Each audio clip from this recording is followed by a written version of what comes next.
This is the Eternal Record Bible, dictated by Yeshua HaMashiac, transcribed by Heaven's 12th General. The Book of 2nd Maccabees. Preface. This book is a scroll of remembrance and warning. It does not continue the story as 1st Maccabees did, but it recounts with greater detail the persecution of my people, the martyrdoms that shook the heavens, and the faith that could not be extinguished. It declares how the enemy sought to erase my covenant by desecrating the sanctuary. Yet even in the flames and the tortures, my witnesses overcame by their testimony and by their refusal to bow. Here is written the cry of mothers who gave up their sons rather than betray the law, the steadfastness of the aged who would rather die than taste defiled bread, and the revelation that life does not end in the grave, but in resurrection unto glory.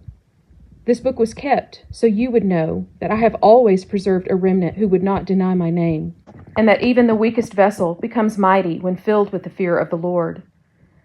2nd Maccabees is not simply history, it is testimony. It is prophecy of the last hour, when Antichrist will again desecrate, persecute, and blaspheme. The endurance of those written here is the mirror for the endurance of those who will overcome at the end. Their blood cried from the ground, and I answered with justice, for no life given for the kingdom is ever lost. Read this book as a call to holiness, a call to steadfastness, and a call to prepare. For as it was then, so it shall be again. Yet my kingdom will prevail, and my people will shine brighter than the furnace. Yeshua HaMashiac. Chapter 1. The brethren, the Jews, that be at Jerusalem, and in the land of Judea, wish unto the brethren, the Jews, that are throughout Egypt, health and peace. God be gracious unto you, and remember his covenant, that he made with Abraham, Isaac, and Jacob, his faithful servants. And give you all an heart to serve him, and to do his will, with a good courage, and a willing mind. And open your hearts in his law and commandments, and send you peace. And hear your prayers, and be at one with you, and never forsake you in time of trouble. And now we be here praying for you.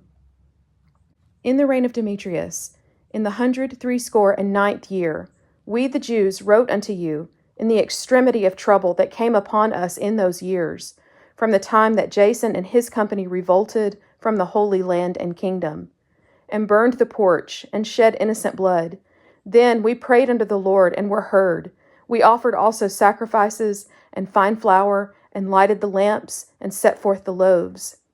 And now see that you keep the Feast of Tabernacles in the month Caslu. In the 184th year, the people that were at Jerusalem and in Judea, and the council and Judas, sent greeting and health unto Aristobulus, King Ptolemy's master, who was of the stock of the anointed priests, and to the Jews that were in Egypt. Insomuch as God had delivered us from great perils, we thank him highly, as having been in battle against a king. For he cast them out that fought within the holy city. For when the leader was come into Persia, and the army with him that seemed invincible, they were slain in the temple of Nenea by the deceit of Nenea's priests. For Antiochus, as though he would marry her, came into the place, and his friends that were with him, to receive money in name of a dowry, which, when the priests of Nenea had set forth, and he was entered with a small company into the compass of the temple, they shut the temple as soon as Antiochus was come in. And opening a privy door of the roof, they threw stones like thunderbolts, and struck down the captain, hoed them in pieces, smote off their heads, and cast them to those that were without. Blessed be our God in all things, who hath delivered up the ungodly. Therefore, whereas we are now purposed to keep the purification of the temple upon the 25th day of the month Caslu, we thought it necessary to certify you thereof, that you also might keep it, as the Feast of Tabernacles, and of the fire which was given us when Nehemiah offered sacrifice after he had builded the temple and the altar. For when our fathers were led into Persia, the priests that were then devout took the fire of the altar privily, and hid it in a hollow place of a pit without water, where they kept it sure, so that the place was unknown to all men. Now, after many years, when it pleased God, Nehemiah, being sent from the king of Persia, did send of the posterity of those priests that had hid it to the fire. But when they told us, they found no fire, but thick water. Then he commanded them to draw it up and to bring it. And when the sacrifices were laid on, Nehemiah commanded the priests to sprinkle the wood and the things laid thereupon with the water. When this was done, and the time came that the sun shone, which afore was hid in the cloud, there was a great fire kindled, so that every man marveled. And the priests made a prayer whilst the sacrifice was consuming, both the priests and all the rest, Jonathan beginning, and the rest answering thereunto as Nehemiah did. And the prayer was after this manner: O Lord, Lord God, Creator of all things, who art fearful and strong and righteous and merciful, and the only and gracious King, the only giver of all things, the only just, almighty, and everlasting, thou that deliverest Israel from all trouble, thou didst choose the fathers and sanctify them. Receive the sacrifice for thy whole people Israel, and preserve thine own portion, and sanctify it. Gather those together that are scattered from us. Deliver them that serve among the heathen. Look upon them that are despised and abhorred, and let the heathen know that thou art our God. Punish them that oppress us, and with pride do us wrong. Plant thy people again in thy holy place, as Moses hath spoken. And the priests sang psalms of thanksgiving. Now when the sacrifice was consumed, Nehemiah commanded the water that was left to be poured on the great stones. When this was done, there was kindled a flame, but it was consumed by the light that shined from the altar. So when this matter was known, it was told the king of Persia that in the place where the priests that were led away had hid the fire, there appeared water, and that Nehemiah had purified the sacrifices therewith. Then the king, enclosing the place, made it holy after he had tried the matter. And the king took many gifts and bestowed thereof on those whom he would gratify. And Nehemiah called this thing Naphthar, which is as much as to say, a cleansing, but many men call it Nephi. Chapter 2. It is also found in the records that Jeremiah the prophet commanded them that were carried away to take of the fire as it hath been signified, and how that the prophet, having given them the law, charged them not to forget the commandments of the Lord, and that they should not err in their minds when they see images of silver and gold with their ornaments. And with other such speeches exhorted he them that the law should not depart from their hearts. It was also contained in the same writing how the prophet, being warned of God, commanded the tabernacle and the ark to go with him, as he went forth into the mountain where Moses climbed up and saw the heritage of God. And when Jeremiah came thither, he found a hollow cave, wherein he laid the tabernacle and the ark and the altar of incense, and so stopped the door. And some of those that followed him came to mark the way, but they could not find it. Which, when Jeremiah perceived, he blamed them, saying, As for that place, it shall be unknown until the time that God gather his people again together and receive them unto mercy. Then shall the Lord show them these things, and the glory of the Lord shall appear, and the cloud also as it was showed unto Moses, as when Solomon desired that the place might be honorably sanctified. It was also declared that he, being wise, offered the sacrifice of dedication and of the finishing of the temple.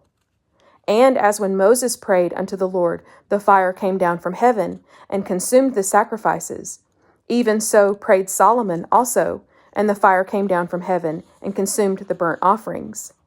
And Moses said, because the sin offering was not to be eaten, it was consumed.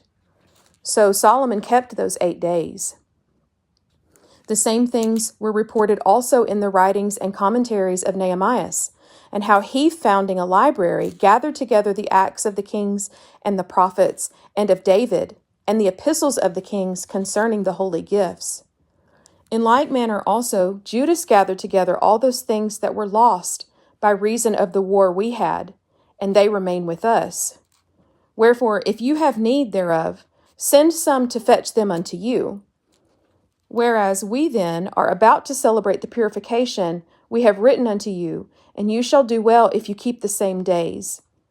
We hope also that the God that delivered all his people and gave them all an heritage, and the kingdom, and the priesthood, and the sanctuary, as he promised in the law, will shortly have mercy upon us and gather us together out of every land under heaven into the holy place, for he hath delivered us out of great troubles, and hath purified the place. Now as concerning Judas Maccabeus and his brethren, and the purification of the great temple, and the dedication of the altar, and the wars against Antiochus Epiphanes and Eupator his son, and the manifest signs that came from heaven unto those that behaved themselves manfully to their honor for the Jewish religion, so that being but a few they overcame the whole country and chased barbarous multitudes, and recovered again the temple renowned all the world over, and freed the city, and upheld the laws which were going down, the Lord being gracious unto them with all favor. All these things I say, being declared by Jason of Cyrene in 5 books, we will essay to abridge in 1 volume. For considering the infinite number and the difficulty which they find that will go about to narrate the stories of the history.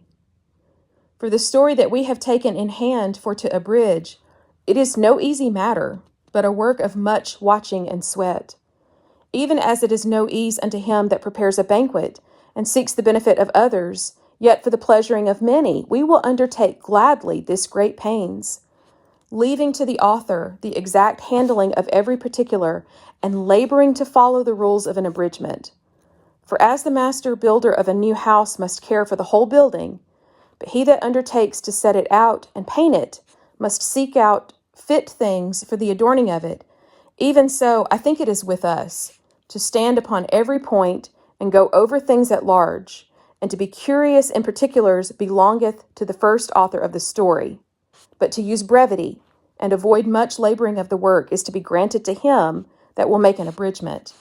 Here then will we begin the story, only adding thus much to that which hath been said, that it is a foolish thing to make a long prologue, and to be short in the story itself. Chapter 3. Now, when the holy city was inhabited with all peace, and the laws were kept very well because of the godliness of Onias the high priest, and his hatred of wickedness, it came to pass that even the kings themselves did honor the place, and magnify the temple with their best gifts, insomuch that Seleucus, king of Asia, of his own revenues, bare all the costs belonging to the service of the sacrifices. But one Simon of the tribe of Benjamin, who was made governor of the temple, fell out with the high priest about disorder in the city. When he could not overcome Onias, he went to Apollonius, the son of Thracias, who then was governor of Celesyria and Phoenice, and told him that the treasure in Jerusalem was full of infinite sums of money, so that the multitude of their riches would not pertain to the account of the sacrifices was innumerable, and that it was possible to bring all into the king's hand. Now, when Apollonius came to the king and had showed him of the money, whereof he was told, the king chose out Heliodorus, his treasurer, and sent him with a commandment to bring him the foresaid money.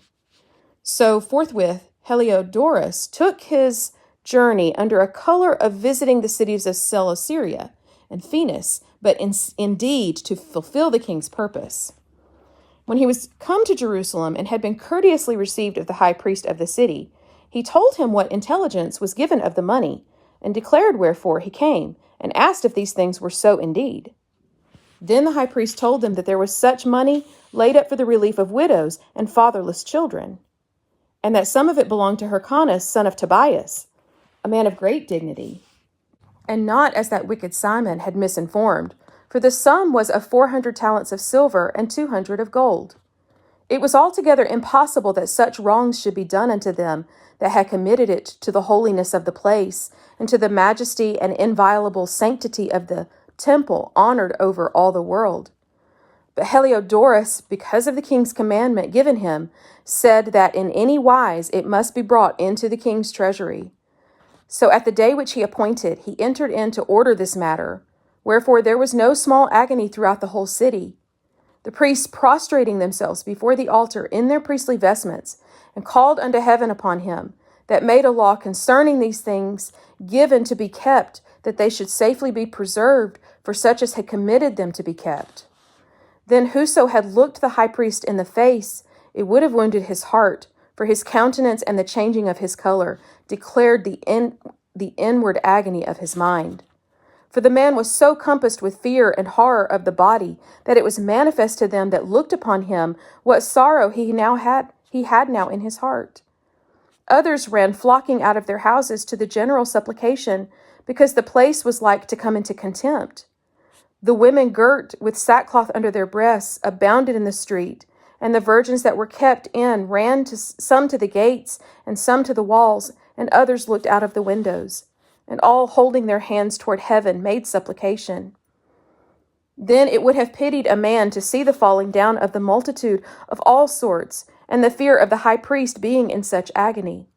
Then they called upon the Almighty Lord to keep the things committed of trust safe and sure for those that had committed them. Nevertheless, Heliodorus executed that which was decreed. Now, as he was there present himself with his guard about the treasury, the Lord of spirits and the Prince of all power showed a great apparition, so that all that were presumed to come in with him were astonished at the power of God, and fainted, and were sore afraid. I just want to say a little aside here that the Lord of spirits, the Lord is capitalized, and the Prince is capitalized. So that tells me it's Jesus himself showing a great apparition. Glory to God, glory to God. For there appeared unto them an horse with a terrible rider upon him, and adorned with a very fair covering. And he ran fiercely, and smote at Heliodorus with his forefeet. And it seemed that he that sat upon the horse had complete harness of gold. Moreover, other young men appeared before him, notable in strength, excellent in beauty, and comely in apparel, who stood by him on either side, and scourged him continually, and gave him many sore stripes. And Heliodorus fell suddenly unto the ground, and was compassed with great darkness. But they that were with him took him up, and put him into a litter. Thus him that lately came with a great train, and with all his guard into the treasury, they carried out, being unable to help himself with his weapons, and manifestly they acknowledged the power of God.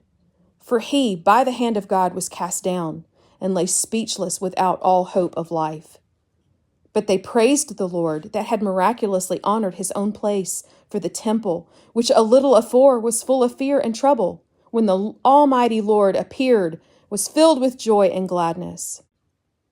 But they praised the Lord that had miraculously honored his own place for the temple, which a little afore was full of fear and trouble, when the Almighty Lord appeared, was filled with joy and gladness. Then straightways certain of Heliodorus' friends prayed Onias that he would call upon the Most High to grant him his life, who lay ready to give up the ghost. So the high priest, suspecting lest the king should misconceive that some treachery had been done to Heliodorus by the Jews, offered a sacrifice for the health of the man. Now, as the high priest was making an atonement, the same young men in the same clothing appeared and stood beside Heliodorus, saying, Give Onias the high priest great thanks for his life, for the Lord hath delivered thee. And seeing that thou hast been scourged from heaven, declare unto all men the mighty power of God. Having spoken these words, they appeared no more. So Heliodorus, after he had offered sacrifice unto the Lord, and made great vows unto him that had saved his life, and saluted Onias, returned with his host to the king. Then testified he to all men the works of the great God, which he had seen with his eyes. And when the king asked Heliodorus who might be a fit man to be sent yet once again to Jerusalem, he said, If thou hast any enemy or traitor, send him thither, and thou shalt receive him well scourged, if he escape with his life. For in that place, no doubt, there is an especial power of God. For he that dwelleth in heaven hath his eye on that place, and defendeth it, and he that cometh to hurt it, he smiteth and destroy them. And this was the end of Heliodorus and the keeping of the treasury. Chapter 4. This Simon, now of whom we spoke afore, having been a betrayer of the money and of his country, slandered Onias, as if he had terrified Heliodorus and been the worker of these evils. Thus was he bold to call him a traitor, and had deserved well of the city, and tendered his own nation, and was so zealous of the laws. But when their hatred went so far that by one of Simon's faction murders were committed, Onias, seeing the danger of this contention, and that Apollonius, the governor of Celesyria, and Phoenix did rage and increase Simon's malice, he went to the king, not to be an accuser of his countrymen, but seeking the good of all, both public and private. For he saw that it was impossible that the state should be quiet, and Simon leave his folly, unless the king did look thereunto. But after the death of Seleucus, when Antiochus called Epiphanes took the kingdom, Jason, the brother of Onias, labored underhand to be high priest, promising unto the king by intercession 360 talents of silver, and of another revenue 80 talents. Beside this, he promised to assign 150 more, if he might have license to set him up a place for exercise and for the training up of youth in the fashions of the heathen, and to write them of Jerusalem by the name of Antiochians. Which, when the king had granted, and he had gotten into his hand the rule, he forthwith brought his own nation to Greekish fashion. And the royal privileges granted of special favor to the Jews by the means of John, the father of Eupolemus, who went ambassador to Rome for amity and aid, he took away, and putting down the governments which were according to the law, he brought up new customs against the law. For he built gladly a place of exercise under the tower itself, and brought the chief young men under his subjection, and made them wear a hat. Now such was the height of Greek fashions, and increase of heathenish manners, through the exceeding profaneness of Jason, that ungodly wretch, and no high priest, that the priest had no courage to serve any more at the altar, but despising the temple and neglecting the sacrifices, hastened to be partakers of the unlawful allowance in the place of exercise, after the game of discus called them forth, not setting by the honors of their fathers, but liking the glory of the Grecians best of all.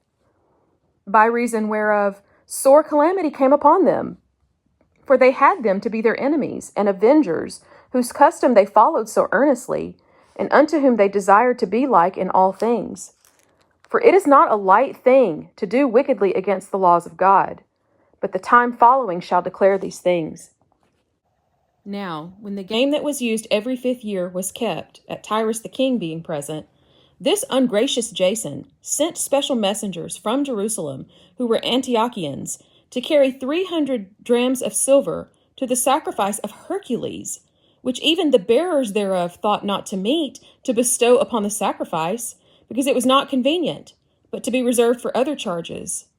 This money then in regard of the sender was appointed to Hercules' sacrifice, but because of the bearers thereof it was employed to the making of galleys.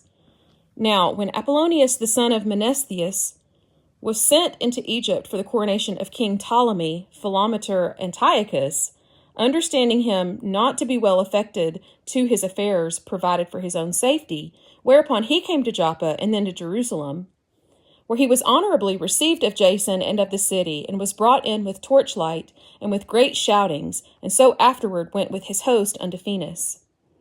3 years afterward, Jason sent Menelaus, the brother of Simon aforesaid, to bear the money unto the king, and to put him in mind of certain necessary matters.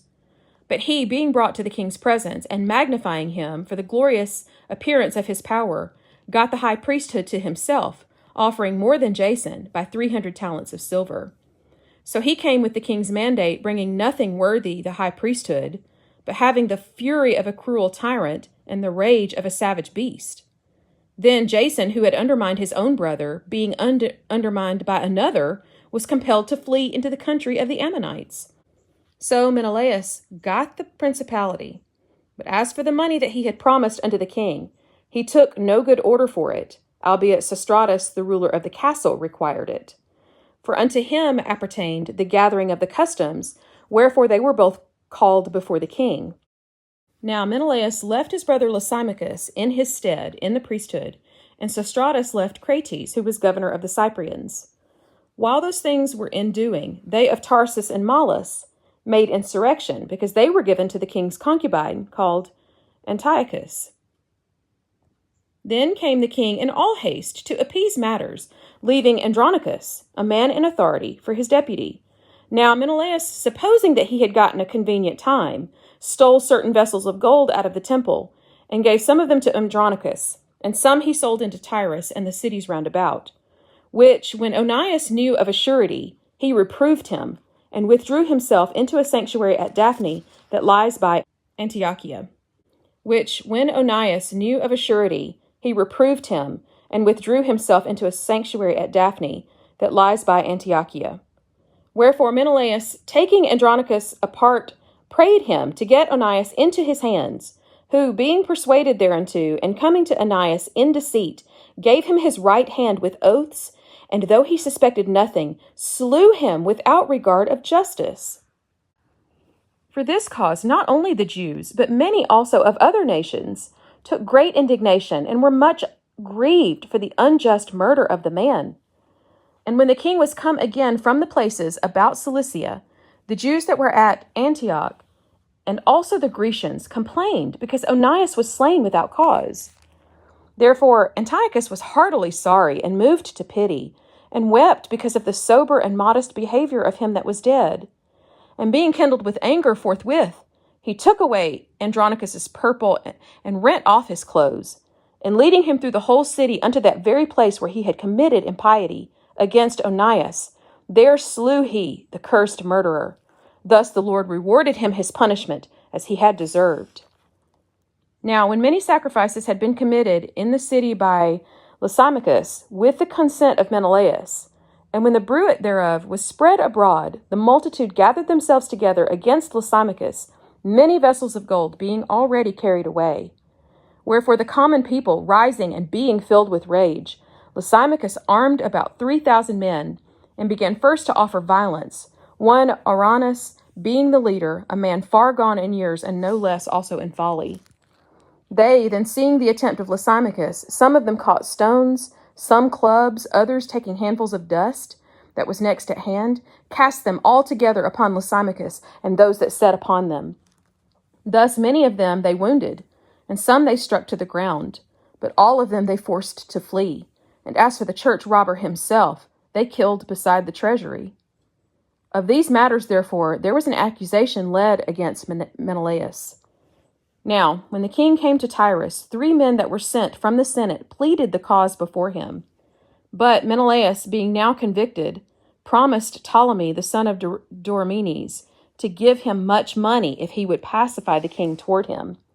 Wherefore Ptolemy went to the king in a certain orchard, as it were to cool himself, and brought him to be of another mind, insomuch that he discharged Menelaus from the accusations, who, notwithstanding, was cause of all the mischief, and those poor men, who, if they had told their cause, yea, before the Scythians, should have been judged innocent, them he condemned to death. Thus they that followed the matter for the city, and for the people, and for the holy vessels, did soon suffer unjust punishment. Wherefore even they of Tyrus, moved with hatred of that wicked deed, caused them to be honorably buried. And so through the covetousness of them that were of power, Menelaus remained still in authority, increasing in malice, and being a great traitor to the citizens. Chapter 5. About the same time, Antiochus prepared his second journey into Egypt.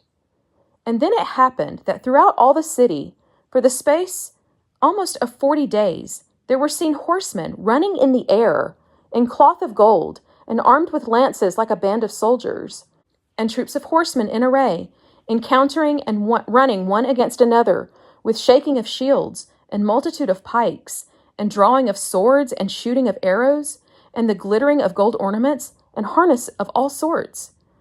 Wherefore every man prayed that that apparition might turn to good. Now, when there was gone forth a false rumor, as though Antiochus had been dead, Jason took at the least 1,000 men, and suddenly made an assault upon the city. And they that were upon the walls being put back, and the city at length taken, Menelaus fled into the castle.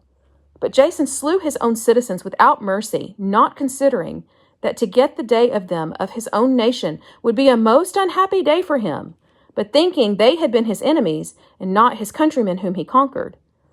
Howbeit for all this he obtained not the principality, but at the last received shame for the reward of his treason, and fled again into the country of the Ammonites. In the end, therefore, he had an unhappy return, being accused before Aretas, the king of the Arabians, fleeing from city to city, pursued of all men, hated as a forsaker of the laws, and being had in abomination as an open enemy of his country and countrymen, he was cast out into Egypt. Thus he that had driven many out of their country perished in a strange land, retiring to the Lacedaemonians, and thinking there to find succor by reason of his kindred. And he that had cast out many unburied had none to mourn for him, nor any solemn funerals at all, nor sepulchre with his fathers. Now, when this that was done came to the king's ear, he thought that Judea had revolted, whereupon removing out of Egypt, in a furious mind, he took the city by force of arms, and commanded his men of war not to spare such as they met, and to slay such as went up upon the houses. Thus there was killing of young and old, making away of men, women, and children, slaying of virgins and infants. And there were destroyed within the space of 3 whole days 80,000, whereof 40,000 were slain in the conflict, and no fewer sold than slain. Yet he was not content with this, but presumed to go into the most holy temple of all the world, Menelaus that traitor to the laws and to his own country being his guide, and taking the holy vessels with polluted hands, and with profane hands pulling down the things that were dedicated by other kings to the augmentation and glory and honor of the place, he gave them away. And so haughty was Antiochus in mind, that he considered not that the Lord was angry for a while for the sins of them that dwelt in the city, and therefore his eye was not upon the place. For had they not been formerly wrapped in many sins, this man, as soon as he had come, had been forthwith scourged, and put back from his presumption, as Heliodorus was, whom Seleucus the king sent to view the treasury. Nevertheless, God did not choose the people for the place's sake, but the place for the people's sake. And therefore the place itself that was partaker with them of the adversity that happened to the nation, did afterward communicate in the benefits sent from the Lord. And as it was forsaken in the wrath of the Almighty, so again the great Lord being reconciled, it was set up with all glory. So, when Antiochus had carried out of the temple 1,800 talents, he departed in all haste unto Antiochia, weening in his pride, to make the land navigable, and the sea passable by foot. Such was the haughtiness of his mind. And he left governors to vex the nation at Jerusalem, Philip for his country, a Phrygian, and for manners more barbarous than he that set him there. And at Garzim, Andronicus, and besides Menelaus, who worse than all bare an heavy hand over the citizens, having a malicious mind against his countrymen the Jews. He sent also that detestable ringleader, Apollonius, with an army of 22,000, commanding him to slay all those that were in their best age, and to sell the women and the younger sort, who, coming to Jerusalem and pretending peace, did forbear till the holy day of the Sabbath, when taking the Jews, keeping holy day, he commanded his men to arm themselves. And so he slew all them that were gone to the celebrating of the Sabbath, and running through the city with weapons, slew great multitudes. But Judas Maccabeus, with 9 others, or thereabout, withdrew himself into the wilderness, and lived in the mountains, after the manner of beasts, with his company, who fed on herbs continually, lest they should be partakers of the pollution. Chapter 6. Not long after this, the king sent an old man of Athens to compel the Jews to depart from the laws of their fathers, and not to live after the laws of God, and to pollute also the temple in Jerusalem, and to call it the temple of Jupiter Olympius, and that in Garizim of Jupiter the defender of strangers, as they did desire that dwelt in the place. The coming in of this mischief was sore and grievous to the people, for the temple was filled with riot and reveling by the Gentiles who dallied with harlots and had to do with women within the circuit of the holy places, and besides that brought in things that were not lawful. The altar also was filled with profane things which the law forbiddeth, Neither was it lawful for a man to keep Sabbath days or ancient feasts or to profess himself at all to be a Jew. And in the day of the king's birth, every month they were brought by bitter constraint to eat of the sacrifices. And when the feast of Bacchus was kept, the Jews were compelled to go in procession to Bacchus carrying ivy. Moreover, there went out a decree to the neighbor cities of the heathen by the suggestion of Ptolemy against the Jews, that they should observe the same fashions and be partakers of their sacrifices. And whoso would not conform themselves to the manners of the Gentiles should be put to death. Then might a man have seen the present misery. For there were 2 women brought who had circumcised their children, whom, when they had openly led round about the city, the babes hanging at their breasts, they cast them down headlong from the wall. And others that had run together into caves nearby to keep the Sabbath day secretly, being discovered by Philip, were all burnt together, because they made a conscience to help themselves, for the honor of the most sacred day. Now, I beseech those that read this book, that they be not discouraged by these calamities, but that they judge those punishments not to be for destruction, but for a chastening of our nation. For it is a token of his great goodness, when wicked doers are not suffered any long time, but forthwith punished. For not as with other nations, whom the Lord patiently forbeareth to punish, till they be come to the fullness of their sins, so dealeth he with us, lest that being come to the height of sin afterwards he should take vengeance of us. And therefore he never withdraweth his mercy from us. And though he punisheth with adversity, yet doth he never forsake his people. But let this that we have spoken be for a warning unto us. And now will we come to the declaring of the matter in a few words. Eleazar, one of the principal scribes, an aged man, and of a well-favored countenance, was constrained to open his mouth and to eat swine's flesh. But he, choosing rather to die gloriously than to live stained with such an abomination, spit it forth, and came of his own accord to the torment, as it behooved them to come that are resolute to stand out against such things as are not lawful for love of life to be tasted. But they that had the charge of that wicked feast, for the old acquaintance they had with the man, took him aside privately, and besought him to bring flesh of his own provision, such as was lawful for him to use, and make as if he did eat of the flesh taken from the sacrifice commanded by the king, that in so doing he might be delivered from death, and for the old friendship with them find favor. But he began to consider discreetly, and as became his age, and the excellency of his ancient years, and the honor of his gray head, whereunto he was come, and his most honest education from a child, or rather the holy law made and given by God. Therefore he answered accordingly, and willed them straightways to send him to the grave. For it becometh not our age, said he, in any wise to dissemble, whereby many young persons might think that Eleazar, being 80 years old and 10, were now gone to a strange religion. And so they, through mine hypocrisy and desire to live a little time and a moment longer, should be deceived by me, and I get a stain to mine old age and make it abominable? For though for the present time I should be delivered from the punishment of men, yet should I not escape the hand of the Almighty, neither alive nor dead? Wherefore now, manfully changing this life, I will show myself such as one as mine age requireth, and leave a notable example to such as be young, to die willingly and courageously for the honorable and holy laws. And when he had said these words, immediately he went to the torment. They that led him, changing the good will, they bare him a little before into hatred, because the foresaid speeches proceeded, as they thought, from a desperate mind.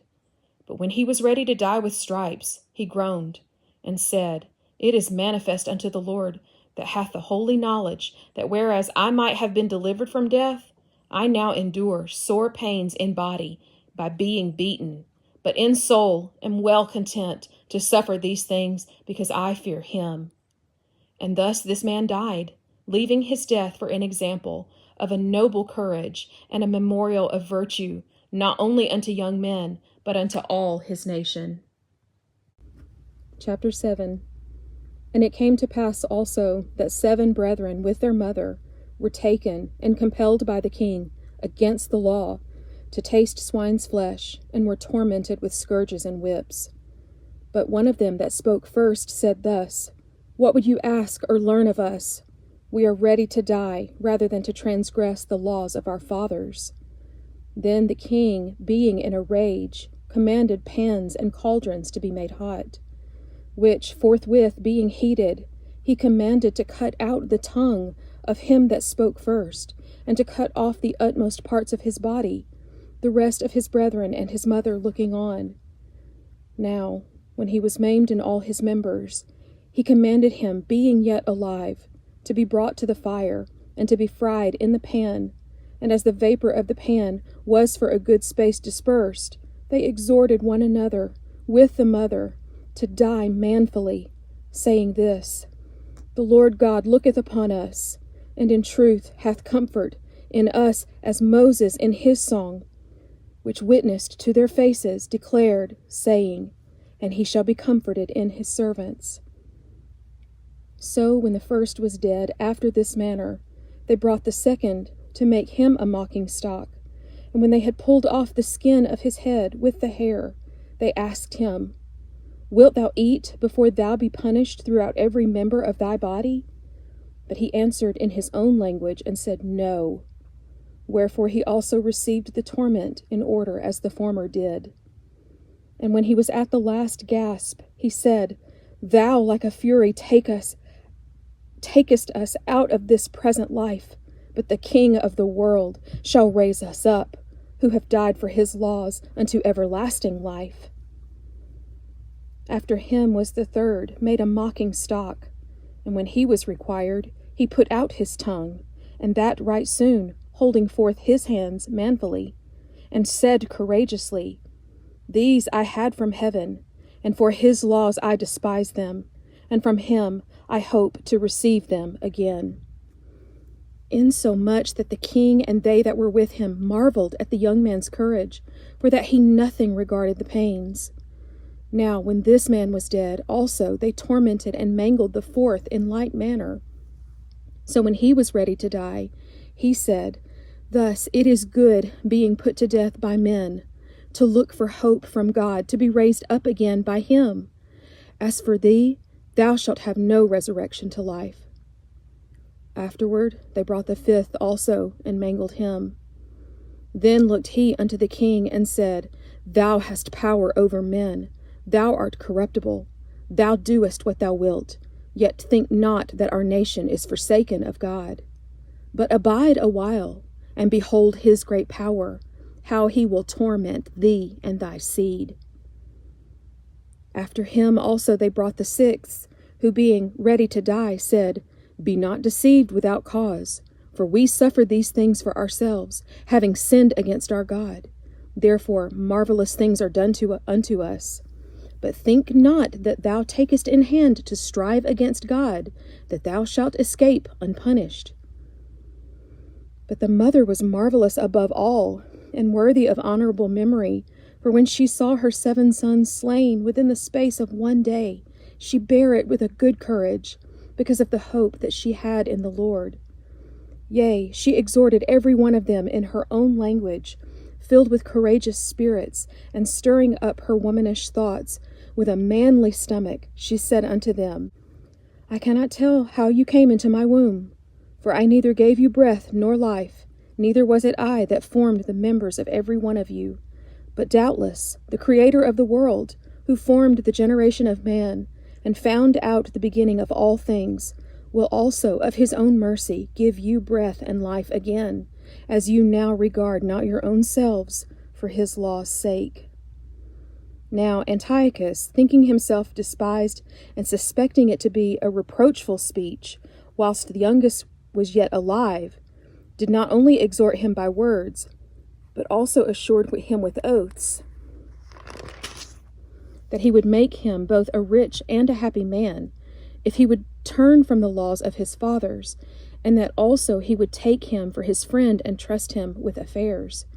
But when the young man would in no case hearken unto him, the king called his mother, and exhorted her, that she would counsel the young man to save his life. And when he had exhorted her with many words, she promised him that she would counsel her son. But she, bowing herself toward him, laughing, the cruel tyrant, to scorn, spoke in her country language, on this manner: O my son, have pity upon me, that bare thee 9 months in my womb, and gave thee such 3 years, and nourished thee, and brought thee up unto this age, and endured the troubles of education. I beseech thee, my son, look upon the heaven and the earth, and all that is therein, and consider that God made them of things that were not, and so was mankind made likewise. Fear not this tormentor, but being worthy of thy brethren, take thy death, that I may receive thee again in mercy with thy brethren. While she was yet speaking these words, the young man said, Whom wait ye? For I will not obey the king's commandment, that I will obey the commandment of the law that was given unto our fathers by Moses. And thou that hast been the author of all mischief against the Hebrews shall not escape the hands of God. For we suffer because of our sins. And though the living God be angry with us for a little while, for our chastening and correction, yet shall he be at one again with his servants. But thou, O godless man, and of all other most wicked, be not lifted up without a cause, nor puffed up with uncertain hopes, lifting up thy hand against the servants of God.